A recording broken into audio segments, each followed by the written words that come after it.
السلام علیکم ورحمۃ اللہ وبرکاتہ۔ الحمد للہ رب العالمین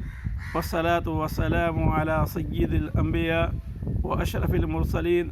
وعلی آلہ وصحبہ اجمعین ومن تبعہم بإحسان الی یوم الدین، اما بعد فاعوذ باللہ من الشیطان الرجیم ولا تباشروہن وانتم عاکفون فی المساجد۔ آج میرا موضوع ہے اعتکاف کے احکام و مسائل۔ معزز سامعین کرام، عموماً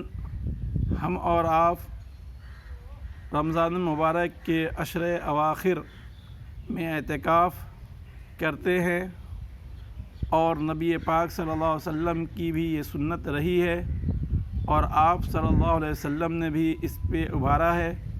حدیث میں آتا ہے، نبی پاک صلی اللہ علیہ وسلم نے فرمایا،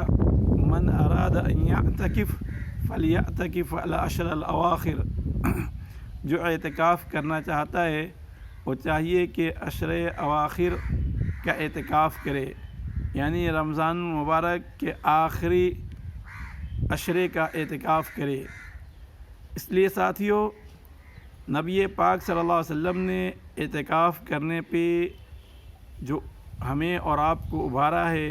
اعتکاف کی ترغیب دلائی ہے، اور حدیث کے جو الفاظ ہیں، جب ہم اور آپ اس پہ غور کرتے ہیں تو اس سے یہ ثبوت ملتا ہے کہ یہ اعتکاف سنت ہے، یہ اعتکاف فرض نہیں ہے۔ عموماً جو عام اعتکاف ہے وہ کیا ہے؟ سنت ہے، الا کہ انسان نظر مانے ہوا ہو تو نظر کی صورت میں اعتکاف انسان پہ واجب ہو جاتا ہے۔ جیسا کہ حضرت عمر رضی اللہ عنہ نے نبی پاک صلی اللہ علیہ وسلم سے سوال کیا کہ نبی پاک صلی اللہ علیہ وسلم، میں نے زمانے جاہلیت میں ایک رات اعتکاف کرنے کی نیت کی تھی، تو اس کا حکم کیا ہے، میں کیا کروں؟ نبی پاک صلی اللہ علیہ وسلم نے کہا، فَأَوْفِ بِنَذْرِكَ، اپنے نذر کو پورا کرو، اور نبی پاک صلی اللہ علیہ وسلم نے مسجد حرام میں اعتکاف کرنے کا انہیں حکم دیا۔ اسی طریقے سے حدیث کے اندر آتا ہے، نبی پاک صلی اللہ علیہ وسلم فرماتے ہیں، من نذر ان یطیع اللہ فلیطعہ، جو شخص یہ نظر مانے کہ وہ اللہ کی اطاعت کرے گا تو اسے اللہ کی اطاعت کرنی چاہیے۔ تو نظر کی صورت میں اعتکاف واجب ہے، اسے کرنا ضروری ہے، لیکن جہاں تک رمضان المبارک کے آخری عشرے کے اعتکاف کی بات ہے تو یہ سنت ہے۔ نبی پاک صلی اللہ علیہ وسلم نے اعتکاف کیا، اور آپ صلی اللہ علیہ وسلم کے بعد آپ کی ازواج مطہرات نے بھی اعتکاف کیا، اور صحابہ کرام نے بھی اعتکاف کیا۔ حضرت ابو ہریرہ کہتے ہیں رضی اللہ عنہ، کان النبی صلی اللہ علیہ وسلم یعتکف فی کل رمضان 10 ایام، فلما کان العام الذی قبض فیہ اعتکف فیہ 20 یوما۔ بخاری شریف کی حدیث ہے کہ نبی پاک صلی اللہ علیہ وسلم عموماً رمضان کے آخری عشرے کا اعتکاف کیا کرتے تھے، آخری 10 دنوں کا اعتکاف کیا کرتے تھے، لیکن جس سال آپ صلی اللہ علیہ وسلم کی وفات ہوئی اس سال آپ صلی اللہ علیہ وسلم نے 20 دنوں کا اعتکاف کیا۔ اس لیے ساتھیو، یہ اعتکاف سنت ہے، ہمیں اور آپ کو بھی اعتکاف کرنا چاہیے۔ اللہ تعالیٰ نے استطاعت دی ہے تو ہماری اور آپ کی بھی ذمہ داری بنتی ہے، اور عشرے اواخر کے جو استقبال کی جو شکلیں ہو سکتی ہیں ان میں سے ایک بہترین شکل یہ ہے کہ انسان کیا ہے؟ اعتکاف کرے۔ چونکہ اعتکاف میں انسان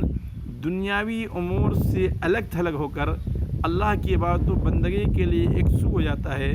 اور پوری طور پہ اللہ سبحانہ و تعالیٰ کی عبادت و بندگی میں لگ جاتا ہے، اور ایسے موقع پہ زیادہ امکان رہتا ہے کہ انسان عشرے اواخر کی زیادہ قدر کرے اور اس سے زیادہ فائدہ اٹھائے، اور بالخصوص قدر کی جو عظیم الشان رات ہوتی ہے اس رات کو بھی انسان پالے۔ اس لیے ساتھیو، اعتکاف صرف کہنے کی چیز نہیں ہے، بلکہ اعتکاف ہمیں اور آپ کو بہت کچھ سکھلاتا ہے۔ انسانوں سے وقتی طور پہ ہمارا رشتہ کچھ کمزور ہو جاتا ہے، لیکن ہم اور آپ اپنے خالق و مالک سے اپنے رشتے کو مضبوط کرنا چاہتے ہیں اور اپنے رشتے کو مضبوط کر کے اللہ تعالیٰ کی طرف ہم اور آپ رجوع کرتے ہیں اور اللہ سبحانہ و تعالیٰ کو خوش کرنے کے لیے، جنت کے حصول کے لیے اور جہنم سے رستگاری کے لیے ساری کی ساری کوششیں کرتے ہیں۔ اس لیے ساتھیوں، اللہ نے جس کو استطاعت دی ہے، طاقت دی ہے اور گنجائش ہے تو اعتکاف کرنا چاہیے۔ سوال یہ پیدا ہوتا ہے کہ اعتکاف کہاں کیا جائے؟ بالخصوص ان ایام میں جن سے ہم اور آپ گزر رہے ہیں اور کورونا وائرس کی وجہ سے آج پوری دنیا پریشان ہے، ان ایام میں بھی ہمیں اور آپ کو اعتکاف اگر کرنا ہے تو اعتکاف کہاں کریں گے؟ قرآن کریم کی آیت جو آپ کے سامنے پڑھی گئی، لا تباشروهن وانتم عاکفون فی المساجد، تم اپنی بیویوں کے ساتھ ہم بستری نہ کرو،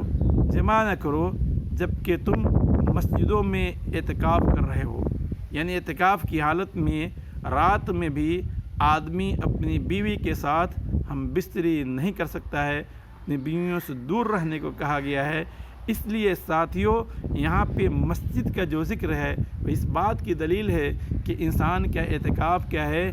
مسجد ہی میں کرے گا، اور مسجد کے علاوہ کہیں اور اعتکاف کرنا صحیح نہیں ہے۔ امام نووی رحمہ اللہ کہتے ہیں، ان الاعتکاف لا یصح الا فی المسجد، مسجد ہی میں اعتکاف صحیح ہوگا، اور مسجد کے علاوہ کسی اور جگہ انسان اگر اعتکاف کرتا ہے تو وہ صحیح نہیں ہے۔ جمہور اہل علم کا یہی فتویٰ ہے۔ اس لیے ہمیں اور آپ کو بھی ایسی مسجدوں کا رخ کرنا چاہیے جہاں پہ پابندی کے ساتھ 5 وقتہ نمازیں ہوتی ہیں، اور اگر ان میں جمعہ بھی ہو تو اور بہتر ہے۔ بھر کے گھروں کے اندر ہم اور آپ اعتکاف نہیں کر سکتے ہیں، اور نہ عورتیں ہی گھروں کے اندر اعتکاف کر سکتی ہیں۔ اگر عورت بھی اعتکاف کرنا چاہے تو ان کے لیے بھی مسجد کا رخ کرنا اور مسجد میں اعتکاف کرنا ضروری ہے، لیکن عورت کی ذمہ داری یہ ہے کہ اگر وہ اعتکاف کرنا چاہتی ہے تو اپنے شوہر سے اجازت لے لے، اور شوہر سے اجازت لینے کے بعد پاکی کی حالت ہی میں اعتکاف وہ بھی کر سکتی ہیں۔ نبی پاک صلی اللہ علیہ وسلم کی جو بیویاں تھیں امہات المؤمنین، انہوں نے بھی نبی پاک صلی اللہ علیہ وسلم کی زندگی کے بعد اعتکاف کیا۔ نبی پاک صلی اللہ علیہ وسلم کی وفات کے بعد انہوں نے بھی اعتکاف کیا، لیکن مسجدوں میں اعتکاف کیا۔ نبی پاک صلی اللہ علیہ وسلم کی وفات کے بعد یا آپ صلی اللہ علیہ وسلم کی زندگی میں جب بھی اعتکاف کا معاملہ آیا، جس کسی نے بھی اعتکاف کیا تو مسجد میں اعتکاف کیا، اور مسجد کے باہر آپ صلی اللہ علیہ وسلم نے کسی کو اجازت نہیں دی تھی۔ اس لیے ساتھیوں، ہماری اور آپ کی بھی ذمہ داری ہے کہ ہم اور آپ بھی اعتکاف اگر کرتے ہیں تو اعتکاف مسجدوں کے اندر کریں۔ اگر حکومتی سطح پہ اس پہ پابندی ہے اور ہم اور آپ وہاں پہ اعتکاف نہیں کر سکتے ہیں تو یہ اعتکاف سنت ہے۔ اس لیے اس کے لیے ہمیں اور آپ کو اتنی پریشان ہونے کی ضرورت نہیں ہے۔ اگر ہماری اور آپ کی نیت صحیح ہے اور ہم ہر سال اعتکاف کرتے آئے ہیں یا پہلے سے نیت کیے ہوئے ہیں تو اللہ تعالیٰ انشاءاللہ ضرور ثواب ہمیں اور آپ کو عطا کرے گا۔ سوال یہ پیدا ہوتا ہے کہ ایک انسان جو اعتکاف کرنے والا ہے وہ انسان کب اور کس وقت مسجد میں داخل ہو، کب سے اپنا اعتکاف شروع کرے۔ جو انسان اعتکاف کرنا چاہتا ہے وہ 20 رمضان کو سورج غروب ہونے سے پہلے مسجد میں داخل ہو جائے، اور 21 کی جو رات ہے، یعنی 20 رمضان پورا ہونے کے بعد 21 کی رات شروع ہوتی ہے جو کہ قدر کی پہلی رات ہوتی ہے، اس کو کیا کرے، مسجد میں گزارے، اور فجر کی نماز پڑھنے کے بعد کیا ہے، جو اعتکاف کرنے کی ان کی خاص جگہ ہے وہاں پہ وہ داخل ہو جائے، جیسا کہ نبی پاک صلی اللہ علیہ وسلم کیا کرتے تھے، اور پھر لوگوں سے اپنے تعلقات کو کم کر لے اور بغیر کسی ضرورت کی وہ اپنے معتکف سے باہر نہ نکلے۔ اور اگر انسان کیا ہے، اگر بیوی کے ساتھ ہم بستر کر لیا اعتکاف کی حالت میں، یا ایسی ہی اگر خاتون کوئی اعتکاف میں بیٹھی ہوئی ہیں اور انہیں حیض نفاس کا معاملہ شروع ہو گیا، یا کوئی شخص اعتکاف میں بیٹھا ہے اور بغیر کسی ضرورت کے مسجد سے نکل کر باہر چلا گیا اور یوں ہی پڑا رہا، وہ مطلب یہ ہے کہ نیت ترک کر دیا، تو پھر ان تمام صورتوں کے اندر اعتکاف کیا ہے، باطل ہو جاتا ہے، یہ الگ بات ہے کہ ضرورت کے پیش نظر مسجد سے باہر نکلنے کی گنجائش ہے، انسان پیشاب پیخانے کے لیے، کھانے پینے کے لیے، اس طرح کی چیزوں کے لیے انسان کیا ہے مسجد سے باہر جا سکتا ہے۔ اور جب چاند نکل جائے، عید کی چاند نکل جائے، عید کا چاند نکل جائے، تو اس وقت انسان کیا ہے پھر مسجد سے یا اپنے معتکف سے نکل کر اپنے گھر انسان آئے گا۔ تو یہ جو ہے یہ اعتکاف کی ایک مختصر سی شکل ہے جس کو علماء نے بیان کیا ہے، اور اسی تناظر میں ہمیں اور آپ کو بھی اعتکاف کرنا چاہیے۔ اور اعتکاف میں جب انسان بیٹھے تو زیادہ سے زیادہ اللہ تعالیٰ کو یاد کرے، قرآن کریم کی تلاوت کرے، ذکر و اذکار میں مشغول رہے، فرائض کا اہتمام کرے، نوافل و سنن کا اہتمام کرے، اور انسان کیا ہے اپنے وقت کو، اپنے اوقات کو صحیح کاموں میں لگائے، اور اللہ تعالیٰ سے دعا کرتے رہے کہ اللہ تعالیٰ ہم سبوں کے نیک اعمال کو قبول فرمائے۔ اس لیے ساتھیو، یہ اعتکاف نہایت ہی عمدہ اور اچھی گھڑی ہے، اللہ تعالیٰ نے توفیق دی ہے اور موقع ہے، تو اس کو غنیمت سمجھنا چاہیے، اور خاص کر قدر کی رات کو تلاش کرنا چاہیے، اور ہر طرح کی غلط کاموں سے دور رہنے کی کوشش کرنی چاہیے۔ اللہ تعالیٰ ہم سبوں کی اس کی توفیق عطا فرمائے، آمین۔ وصلی اللہ علی نبینا محمد وعلی آلہ وصحبہ وسلم تسلیما کثیرا۔ والسلام علیکم ورحمۃ اللہ وبرکاتہ۔